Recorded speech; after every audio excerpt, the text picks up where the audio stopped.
Hi friends, నేను మీ Rekha. Welcome back to Rekha's kitchen. ఈరోజు రెసిపీ డైమండ్ షేప్ చిప్స్ ఎలా చేద్దామో చూద్దాం. ఈ డైమండ్ షేప్ చిప్స్ చేయడానికి ముందుగా పిండిని తడిపి ఒక 10 మినిట్స్ పాటు పక్కన పెట్టుకోండి.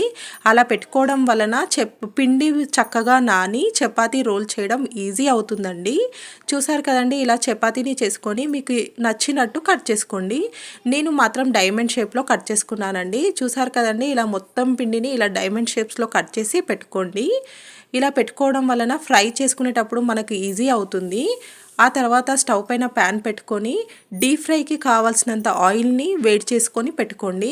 చూసారు కదండి, ఇలా ఆయిల్ ఎక్కువ వేసుకొని పెట్టుకోవాలి.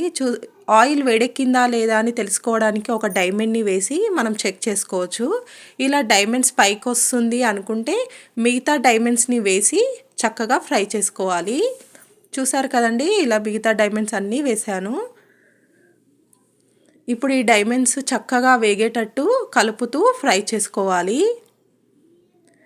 చూసారు కదండి, డైమండ్స్ని కదుపుతూ ఫ్రై చేసుకోవాలి, లేదంటే ఒక సైడ్ కాలిపోతుంది, మరో సైడ్ కాలదండి. అందుకే ఇలా కలుపుతూ ఫ్రై చేసుకోవాలి. చూసారు కదా, ఇలా లైట్ గోల్డెన్ కలర్ వచ్చే వరకు ఫ్రై చేసుకోవాలి. ఎక్కువసేపు ఫ్రై చేయొద్దండి, ఇవి ఈజీగా ఫ్రై అయిపోతాయి. లైట్ గోల్డెన్ కలర్ రాగానే తీసేయాలి, లేదంటే మాడిపోతుంది. ఇలా లైట్ గోల్డెన్ కలర్ వచ్చేసినప్పుడు నేను తీసేసుకున్నానండి. మీరు అలాగే తీసేయండి. చూసారు కదండి, ఇలా తీసి బౌల్లో పెట్టుకోండి. ఆ తర్వాత మిగిలిన డైమండ్స్ని వేసుకొని సేమ్ ఇలాగే ఫ్రై చేసుకోండి.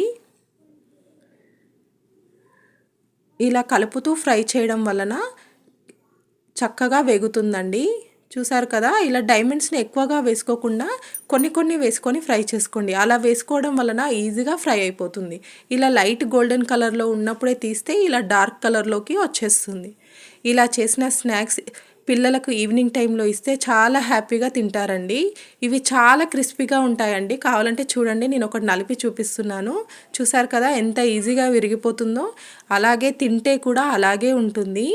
చాలా టేస్టీగా ఈవినింగ్ టైంలో పిల్లలు స్నాక్స్ అడిగినప్పుడు ఇలా చేసి ఇవ్వండి.